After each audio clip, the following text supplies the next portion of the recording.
following is a chapter reading by the Worm Audiobook Project. Please support the original author at parahumans.wordpress.com. Thank you and enjoy.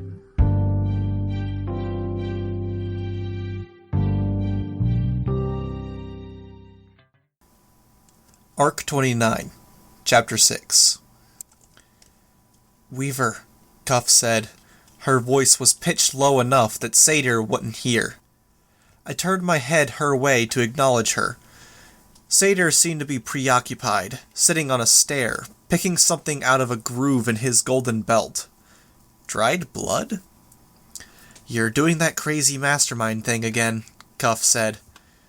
"Which crazy mastermind thing?" "Where you talk to other masterminds, and one of you leaves something unsaid, and the other knows what that thing is without asking. Who's here?" "Scion," Satyr said. "You heard me?" Cuff asked. Then after a pause, she asked, "Scion?" I spoke up. Leonid's power set includes the ability to hear everything in a certain range. That means everything, regardless of intervening obstacles, interfering, or distracting noises in volume. "I can hear your heartbeats," Leonid said.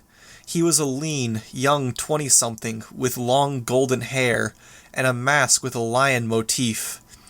His upper body was draped in a black, skin-tight, sleeveless bodysuit. His legs in loose-fitting pants. Complex-looking gauntlets and boots encasing his extremities, each tipped with wicked 6-inch claws. Not quite what he'd worn when he was in the Vegas Protectorate team. His eyes roved from Cuff to Imp. "I can hear your heartbeat speed up when you look at particular people." "Satyr can tell you he already tried the seduction angle with his copies," I said. Leonid grinned behind his mask. "Satyr was doing it to distract you. I'm not like that. I'm one of the active guys. It's like how a magician shows one hand, all action, style, and flourish to get your attention." He gestured towards Satyr. "And the other hand is busy with the trick. Hate to break it to you, but I'm genuine when I make a move." "Yet you're all man-whores at the end of the day," Imp said. "Imp," I spoke, my tone a warning. Leonid only smirked in reply. Florit, for her part, cleared her throat.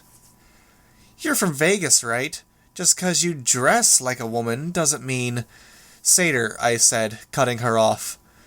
"You think Scion's here. Is he down there with the doctor?" "He entered through the same gateway we did," Satyr said. "I imagine he's somewhere upstairs. It was always one of Cauldron's greatest concerns that Scion would make his way here through one of their doorways." "Why?" "Cauldron's Plan B, their Plan C, even Plans D, E, and F. If things had gone without a hitch, they would have been deployed from this facility. Perhaps there is a 1 in a million chance that one of the plans potentially works. If they don't, then perhaps they buy the rest of us some time, and a third party figures out a solution. Or perhaps they get close, and Cauldron uses the time that remains to refine the approach and the idea." "The prisoners, all the people upstairs," Cuff said, trailing off. "They're Plan B. Also Plan D, if you count the more unnatural deviants," Satyr said. "Except Scion is now here, and he's here now. All of the plans will be forced into effect at once, rendering into little more than alphabet soup. To top it off, the architect of those plans is out of our reach." I looked at the solid metal wall. "Cuff?" Cuff focused on the metal barrier. "I can tell from here. It's a lot of metal. I don't know how they did it. It's all one solid piece." "They did it with powers," Satyr said. "A column, with the panic room dead center. When they retreated inside, they pulled the switch, and the entire substructure dropped 2,500 feet below ground, putting the upper end of the column between us and them." Florit shrugged. "We could handle a computer, a lock, even a vault, no sweat. But not this. The plan was to wait for the group on the other side of the facility to forge their way through the steel, or around the steel. But someone gave the custodian a Tinker-made super death knife, and, well, that was me, I said. Nothing to do with custodian. Well, Satyr said, good and bad to any situation. We'll be able to assert control over the group more easily, with their leadership dead, and there won't be as great a chance that they'll take the good doctor out before we can get a word in. But progress will be slower, and we don't have much time to spare. It was a relief, on one level, that he didn't seem interested in making a fuss over it. He'd set Spur and Nyx in the way, to keep people from interfering with his group's infiltration. But he seemed fully capable of accepting that there was a snarl in his plan. I knew it was hypocritical, but a part of me was bothered by that. I didn't want him to be able to take this in stride. I didn't want a lack of communication, conflicting plans, and intergroup issues to be the norm. When the stakes were this high, Satyr was the type that thrived because he anticipated such. Maybe I was too. Satyr looked at the wall to his left.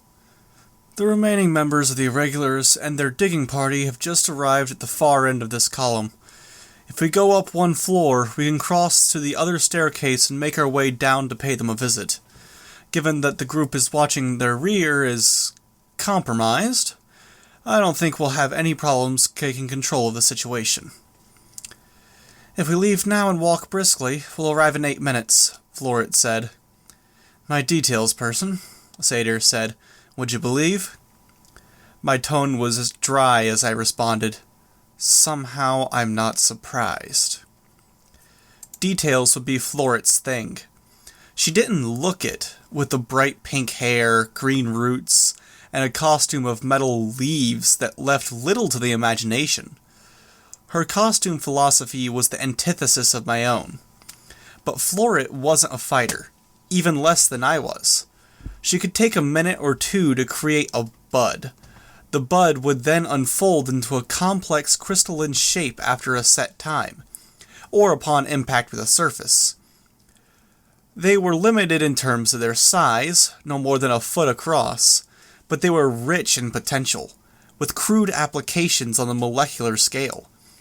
Typically stylized to look like flowers, the crystals could bond to surfaces, set touch things on fire, cancel out chemical reactions, or just fuck with Tinker devices.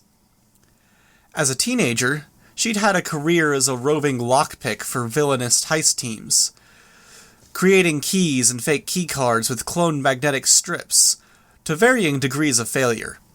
It was only when she joined the Vegas team that she found others with that degree of forethought, planning, and teamwork that could let her power truly shine. Her power only worked because of her secondary power, and her secondary power was the big reason she'd fit in so well with the Vegas team. An enhanced awareness and processing ability regarding fine detail. She picked up on the little things. All of the little things. Satyr leaned back, then rolled forwards, getting to his feet without using his hands. I assume you're coming? Yes, I said, if only to make sure you don't pull something. More bodies against Scion. Bodies don't matter, Satyr said as he led the way. 1, 10, 1,000. It doesn't make a big difference. Speaking of bodies, where the hell is Scion? There wasn't even any noise. Was Satyr fibbing? No, it didn't jibe. Not with the aura of defeat. Not with the circumstance. With what Tattletale had said. They were good at the con, but not that good. I changed subjects. Can I ask where the heroes are? Revel, Exalt, and Vantage? With Nyx and Spur, Satyr said, most likely disguised as a rock or a bulge in the cave wall. Blowout hit them with a full-on stunning presence. They should still be out.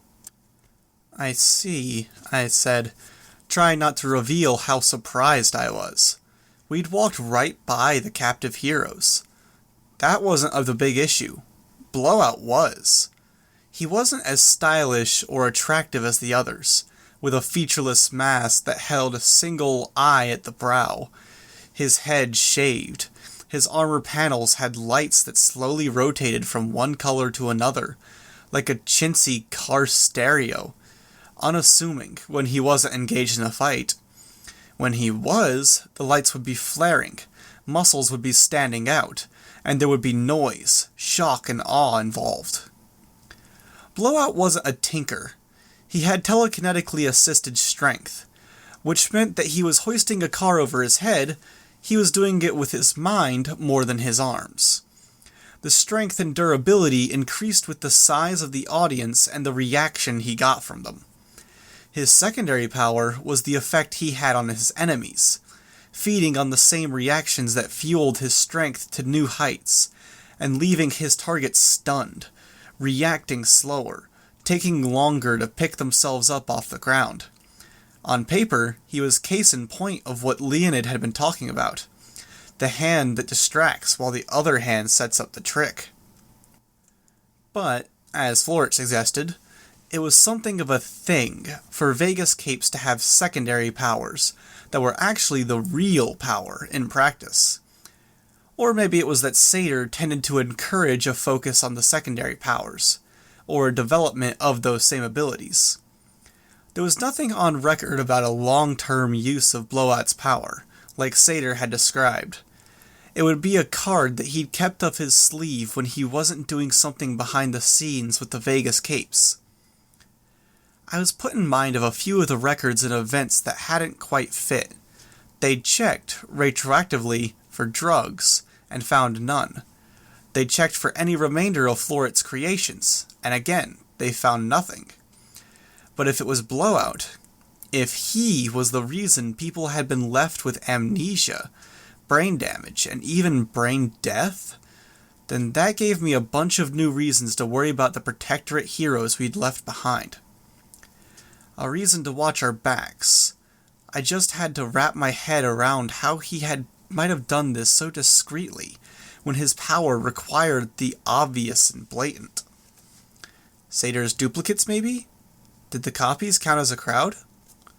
Something to keep in mind, and I had to inform my teammates without Leonid knowing. I glanced at the leader of the Vegas mercenaries, noting how quiet he was as he ascended the stairs. He didn't seem worried about anything. Not us, not Scion, not the riot above. Was I like that when I was in the zone? Almost wanting to push him outside of his comfort zone, I said, "I expected you to ask about your teammates." "Spur and Nix?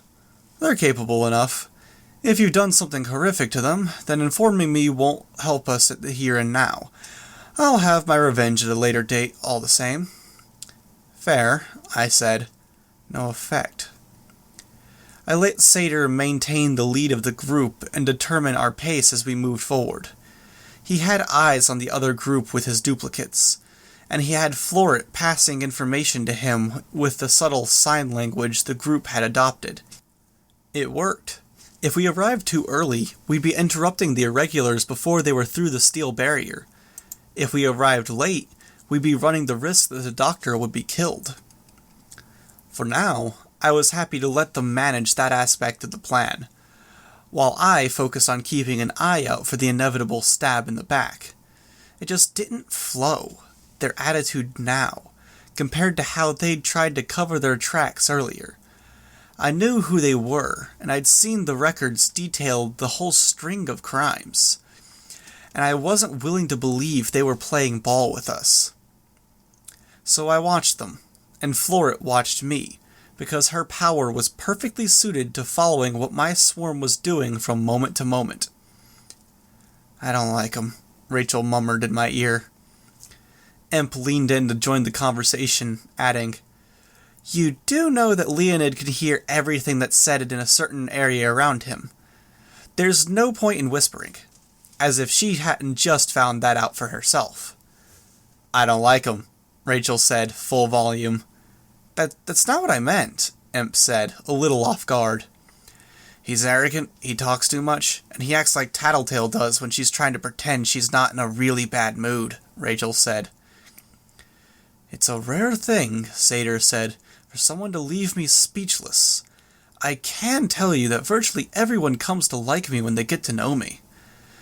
Everyone likes the manipulative assholes after they've had a chance to do their manipulating, Rachel said. I could extend that to Weaver there, and suggest the same applies to her. You could try, Rachel said, but then I'd have my dogs attack you. Alright, I said, stepping in. No more of that. Rachel glowered at me. He's a weasel, Lung growled. I have allied with a man who talked like he does, but it was a man of substance, not sex and... Subtlety, Imp offered. Scandal, style, sophistry. Where is she learning these words? Lung only glowered at Imp. As substanceless as a person he may be, I said, Scion's upstairs, and we have overlapping goals, so we're allies. Or as close to being allies as we're going to get. No fighting. Rachel relaxed as though she'd flipped a mental switch. She'd snapped for her fingers twice, getting her dog's attention, and then made a gesture without moving her hand from her side, her palm facing the ground. The dogs eased up just like she had. I glanced at Satyr, who shrugged. His tone was light as he said, My ego's taking a bruising today, it seems. I could see the lines of his shoulders and chest, with him not wearing any armor on the upper body. Was he maybe just a bit less relaxed than Rachel at this point? Maybe he wasn't at ease around someone who blithely barreled past any attempts at manipulation with unbridled aggression. A point for us, maybe. We'd reached the 4th floor. I stood by, watching for trouble from above, while the others filed through. I could see how Canary was ill at ease, while Shadowstalker was impossible to read in her ghostly state. Passed through the wall by the door. Cuff and Lung were both rigid, as if anticipating fights, but were confident enough to walk ahead of the rest. Golem, Rachel, and Imp seemed more in their element, hanging back while the Vegas capes passed through. You know what you're doing? Golem muttered, as he hung back with me. I nodded. Mostly. Just watch your back. For Scion? For them, I said. And yes, I know Leonid hears me. I know Satyr and the others are getting cliff notes from Leonid. But they've got secondary goals here, and it's worth watching out in case they try something. Even if they know we know they're trying something. There were nods all around. 4 copies of the Custodian appeared before us as we made our way into the 4th floor. Each moved slightly out of sync with the others as they moved their heads. It was only when the 3rd and 4th moved that I realized just how they were moving their heads, raising their chins to look up. I know, my dear, Satyr said. How close? They didn't respond. Instead, they disappeared. First one pair, then the remaining pair. 2nd floor basement, Satyr said. Scion is taking his time making his way down. Why? I asked. It was too quiet. If Scion wanted, he could have torn his way through here in a heartbeat. Satyr was on point as we made our way across the 4th floor. The cells here were reinforced several times over, each standalone, separated by tracts of empty space that 18-wheeler trucks could have turned around in. Spotlights served as the only light in the area, and they were focused on the individual cells, leaving the empty space between the cells dark. Without my relay bugs, my power still didn't quite reach the far end. 1/3 of a mile across by 1/3 of a mile across, maybe, with ceilings that were 15 feet high. The lights flickered more violently than it had upstairs or in the stairwells, but these cells seemed to be drawing on a backup power source. The lights flickered, went out, only to be turned back on, glowing a dim red light, before the regular power was restored. The lighting cycle between the 3 states with no rhyme or reason. Why? Satyr echoed my question, turning my attention back to him. Why do you think he's taking his time? That's not helpful, I said. Basic reasoning, Satyr said. What do we have in abundance here? Capes? Gollum asked. Capes? Yes. But there were capes at the other battlefields. It's very possible he's idling because he's taking them all to pieces. But for however many minutes. No. What else is in abundance? Or, to phrase it better, what particular kind of cape is in abundance here that you didn't have on the battlefield? I get the feeling you already know the answer, I said. He nodded, the goat horn helm dipping low, then rising. The lights went out, then went red for a moment. Case 53's, Gollum answered the question. There you go, Satyr said. And if you care to, you can infer further. Why? Scion is the supposed source of powers, yes? Then what are the deviants to him? If we see them as distorted people, then he sees them as... distorted powers? Cuff answered. Or whatever they are to him? Disported spawn? Something foul, Shadowstalker spoke for the first time since we'd split up to escape the cell. Broken, wrong, loathsome, damaged, and no parent wants to face the fact that their kids came out less than perfect. The sphere Imp had tucked under one shoulder jerked a little. Whoa, Cuff said. Generalizations much? Tell me I'm wrong, Shadowstalker said. She glanced at Satyr. I'm right. Cauldron created those deviants as a kind of psychological warfare. Most definitely part of it, Satyr said, and there was an approving note in his voice. It's psychological warfare. Shadowstalker, was it? Shadowstalker nodded. Yes, I've heard of you. There are other elements at play. Prey species have been known to spread their scent through an area, to confuse predators. I like that analogy, Shadowstalker said. He responded, nonchalant. So Cauldron uses these deviants as a particularly strong source of our metaphorical smell. They scatter them across the world where Cauldron is most active, the world Scion occupies, and he loses the ability to sniff them out. Of course, this only works when the deviant isn't going to draw undue attention. Either they're calm and inclined to keep on their own by nature, or so dangerous that they remove witnesses by default. My eyes moved to the sphere Imp carried. I was inclined to think she fit into the latter category. It makes sense, I said. My eyes were on Shadowstalker. She was playing into Satyr's hands. I'd made a note to watch out for it, but this wasn't even subtle. They were fucking blatant about this shit.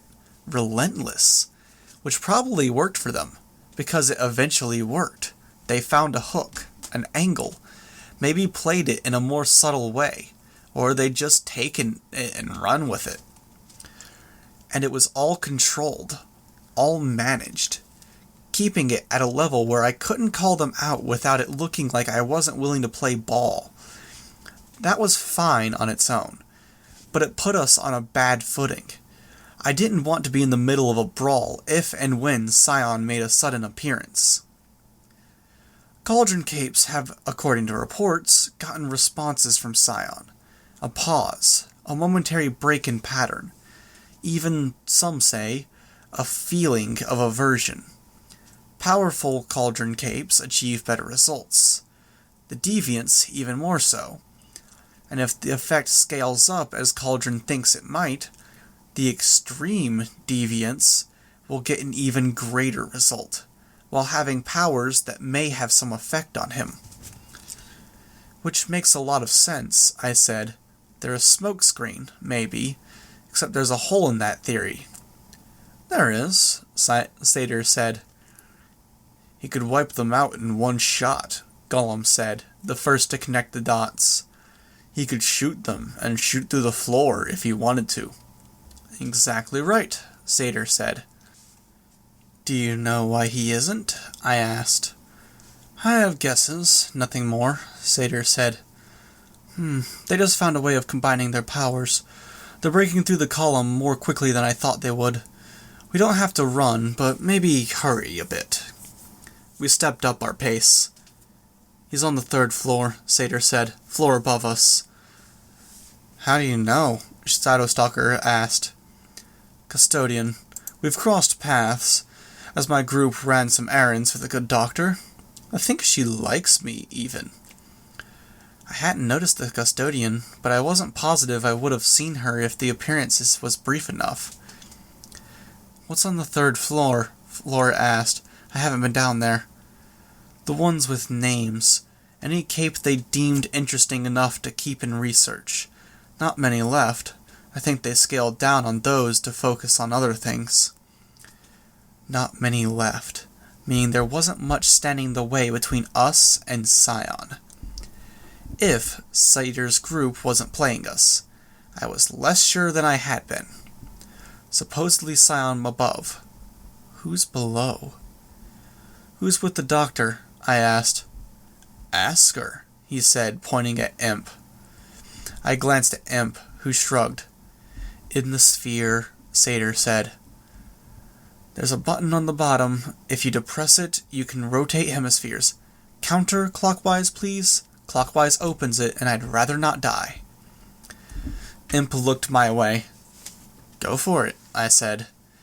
Imp turned the sphere. Finally, fresh air, the girl inside said. She had a quiet voice, more the type of voice I'd connect to a shy librarian at a party, or a sheltered preacher's daughter in the company of boys. Sveta? I asked. We met on the oil rig. She also goes by Geralt, Satyr said. The only reason the PRT didn't put her down was because she's rather hard to kill. She has quite the impressive body count. Don't say that. She was part of the original invading party, Satyr went on, ignoring her. They attacked the doctor, setting this whole mess in motion. I could hear everything you guys were saying, the girl said. It was only when she said the longer word everything that I noticed the rasp to her voice. It would be part of the reason for her being quiet. Who's with the doctor? I asked. The other stairwell was in view. When things went bad, it was Weld, me, Brickhouse, Gentle Giant, and 6 others who turned around and protected her. I wasn't very useful.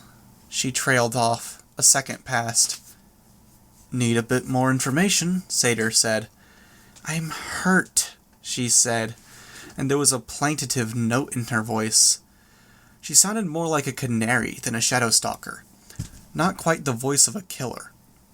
Suck it up, Satyr said. Scion's coming, and we need to know what we're walking into. Brick took the guy Blesk-brained against the wall. It was the clairvoyant, the doormaker, Hurt, the doctor, Brickhouse, Magnat, Monstro. They made it inside. The others got shot down in the stairwell. There was a guy with glasses, and 5 teenagers who looked a lot like him, only without glasses. Ordinary looking, pretty much. Alexandria. Satyr made a noise. He looked up. In that same moment, the lights flickered out for the umpteenth time. The emergency lights didn't come on. I could sense my teammates, Shadowstalker, Canary, and Lung, closing ranks. Weaver? Satyr asked. He split into 2, a slow, oozing process. A lump swelling, pulling free, then forming in features. The arms and legs were quick enough, and the details followed. But the new him had no helmet, but slowly reshaped his exterior to match the original Satyr's costume. If you keep doing that, I'm going to have to attack, I said. What's he doing? Canary asked. There was a note of panic in her voice. Splitting up, I said. I willed Canary to pull it together. Satyr bulged, clearly preparing to make another double. I called out, Satyr, I might need to rephrase. If you finish making that copy, I'm going to attack you. He can't stop once he's started, Floret said. It's a drawback. I don't buy that at all, I said. So either you need to be more convincing, or I'm wrong, and Satyr has to learn how to cancel a copy in progress in the next 5 seconds. The bulge stopped growing more parts. It began retreating into Satyr. We need to talk, Weaver, Satyr said, still distorted, withdrawing the mass into himself. Imp spoke up. Why is it always Weaver you need to talk to? Never, we need to talk, Rachel. Shut up, you idiot, Satyr snarled the words. There is no time for foolishness. Idiot? Foolishness? What is it, Satyr? I asked. I got to ask you about your goals. Ah, I said. Nothing complicated. Saving the doctor, getting answers, stopping Scion. I found my knife beneath the staircase, suspended by threads I'd tied to the surrounding area. I set my swarm to retrieving it. We couldn't see, but Florit shouldn't be able to either. I always had a hard time trusting anyone who doesn't have ulterior motives, Satyr said. And now, here, I dearly wish you had some. Sorry, I said. If you haven't noticed, a lot of us are pretty blunt here, straightforward. Our goals are what they appear to be. I really wish you could trust us. And I wish I couldn't, he said. Funny how that works. I sensed Blowout pacing a bit to our left. Florit had her hand cupped, like she was ready to throw one of her things. I gathered the swarm, sensed her tilt her head in a fraction. Listening? How much noise could 30 bugs make? Or rather, how much noise could 30 bugs make in the audible spectrum? No, that didn't make sense. Florit sensed details without even trying. She was faking me out, no doubt, distracting so someone else could pull something. Leonid was utterly still, no doubt focused on the various sounds, on heartbeats and breathing, the creaks of our muscles moving and joints shifting. He was the one to watch. He'd said it himself. He was the hand that drew attention so others could pull their tricks, which didn't make him any less threatening. Secondary powers of sound detection and sound manipulation, adjusting select things to be up to twice as loud or absolutely silent. It gave him a stranger classification, a thinker classification. His third power was a mover power. Don't do this, Satyr, I said. It's insanity. You being here fucks it all up, Weaver. There's too much danger that you'd agree with us, that we'd have the same objectives regarding the doctor. There was a distant detonation. A rumbling passed through the complex. What are your motives? I asked. Do you want to help her or hurt her? Yes, Satyr said. That's not an answer. I thought you said there's no time. There isn't, he said. Satyr, I don't know what's going on, but you've been playing this game of tricks and subterfuge so long you've all forgotten how to walk a straight line. Oh, I remember, he said. We remember. So you're just going to stand here, idly threatening us until Scion attacks? This can't be right. You've lost your mind. Something with your power, messing with your heads. You've got it wrong. Powers from a bottle, they mess with your body. Subtle things, but stuff you notice. The last straight conversation I had with Pretender, he brought it up, joked. Time, I said. Well, it's you natural triggers that get a little bent in the head, here and there. Isn't that right, Miss Lint?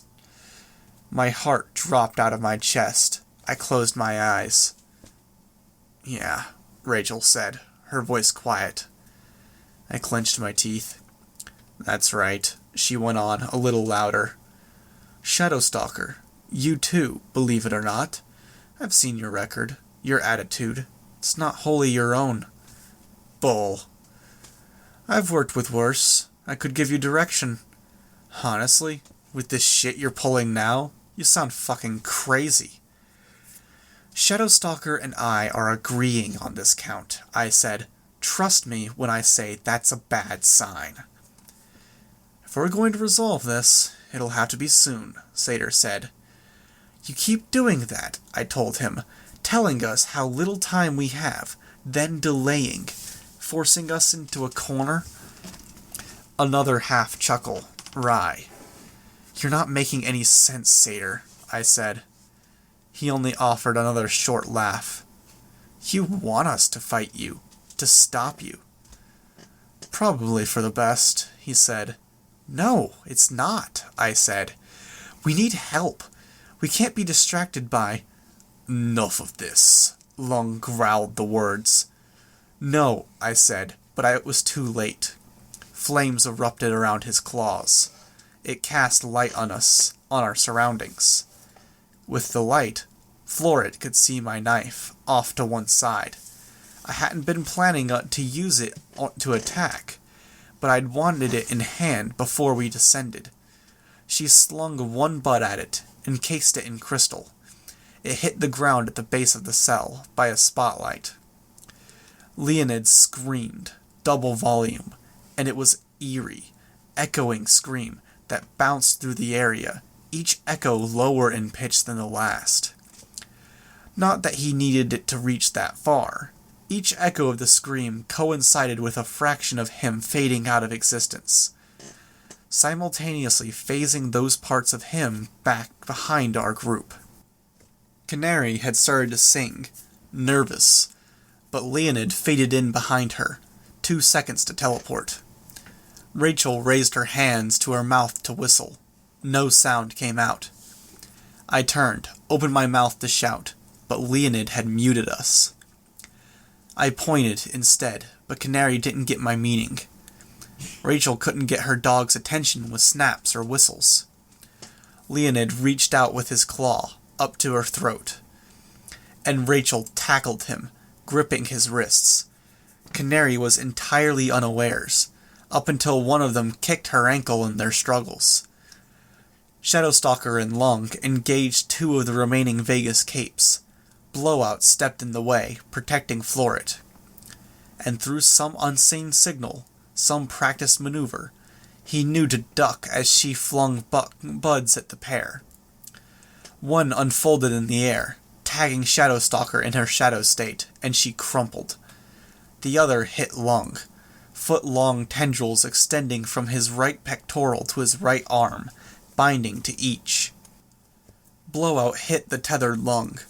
Maybe he wouldn't have been strong enough to affect Lung normally, but the audacity of it, and our reactions to that, went a long way in giving him the extra kick. Satyr forced another copy out in record time, as the other charged me. I set my bugs on it, on her, my double. She didn't have my powers. She was strong, tougher. She closed the distance to me with ease, with a runner's strength. So I moved the bugs to the original Satyr, the bare chest, the eye holes in his helmet. I attacked Florid, and Leonid, and all of the other capes who had exposed skin. Golem's hand knocked her aside. Cuff charged the one Satyr that had just created. Even at this juncture, I knew that it wasn't an even fight. Satyr had outright admitted his team wasn't a match for ours in a brawl. Canary tentatively stepped on Leonid's right hand. Rachel's dogs got his legs. He screamed, and that sound wasn't muted. He began to phase out, reappearing by Satyr. He climbed to his feet. We outnumbered them. We had better combat powers. The outcome wasn't in doubt. Which made Imp's maneuver all the more insane. She stepped out into the middle of the group and held the sphere high. Rotated it, then rotated it back. Sound resumed around us as Leonid dismissed the silence effect. Don't, a voice was saying. It was Feta, inside the ball. Everyone stand up, Imp said, and if you fuck with me, I'm opening this thing. Don't, please don't. Why? I asked, again, my eyes on Satyr, the real Satyr. I would have been content to wait, to procrastinate until we ran out of time. But you came. Satyr. It was for love, in the end. Pettiest of all pursuits. Arrogant, greed, even revenge. They're nobler, trust me. I've walked all those roads. But love? It twists all the other things. Makes you misstep. Makes you irrational. Makes you impatient, above all. We couldn't have gone down there without getting revenge. Without falling to our greed and arrogance. So I was willing to wait, to sit back and put it off. Tell myself we didn't have the firepower. Didn't have the numbers we needed to take on the group at the stairwell. Wait until it was too late. You were willing to die? Shadowstalker asked. She sounded offended. Better than being the ones who pull the trigger, dash our last hopes, Satyr said. You can put down that sphere, Imp. Imp hesitated, then lowered the sphere. She locked it, with vents open so Sveta could speak. I don't understand, I said. And you probably won't. If you're lucky, I've said it all out loud, and so the lie isn't worth it now. You can go. We'll stand by. Your fucking head games. You're going to stab us, Weaver, he said, and there was no pretense in his voice. No joking tone or trace of mockery. Talking straight. Go. They're almost through. He is right, Skitter. Lung growled the word. I can hear him. Lung was looking the way we'd came. Scion, here, on this floor. I could see the golden light, but it might have been a spot in my vision from looking at Lung with his burning hands. If we go, there won't be any escape routes, no exits. It was as insane as anything Satyr was doing. Everything rational said to go upstairs, to find our way to the doorway, hope that Scion was still half blind, still holding back. But I turned, running for the stairwell with the Case 53s, away from Scion. I ran hard enough that I couldn't spare the breath. I spoke with my swarm. Go upstairs if you want to go. Give them a way out. I could hear the others behind me, at varying distances. I could sense Satyr's group with my swarm. They held their ground as Scion approached. I don't understand. The others were following. If you come, there's no way out. This isn't even a Hail Mary. It's a hope that maybe there's something we can do. A chance buried in a chance. We came face to face with the group that had been working their way through the steel. A mole man, an extreme deviant case that seemed to be made up of lasers, with her petrified body parts capping the ends. The others, dead. Satyr's clones littered the area, where they'd brutally fought and killed several of the digging capes. Where they'd died, they'd withered. With Scion on our heels, we couldn't afford the time to fight. Lung, Shadowstalker, and Rachel tackled the ones who remained. A crossbow bolt delivered to the cranium of the laser girl. Dogs attacking the mole man. Lung's claw and flame as to assist with both. Without my asking, Cuff jumped into the hole. Imp followed. One by one, we passed inside. Golden light flared into the massive room we just left behind. No rumble, no devastation, nothing of the sort. But I could guess what had happened, even if I didn't understand it. Golem was blocking off the path to us, while others were making their way down.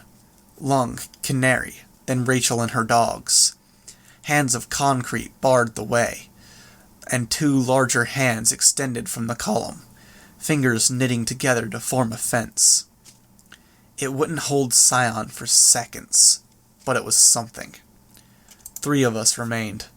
Golem, ready to descend, me, watching the rear, and Shadowstalker.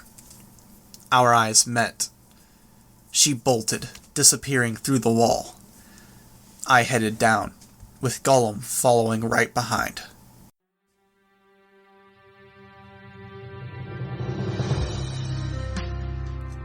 Hi, this is Ranku.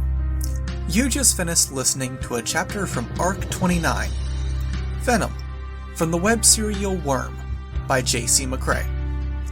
This production is brought to you by the Worm Audiobook Project.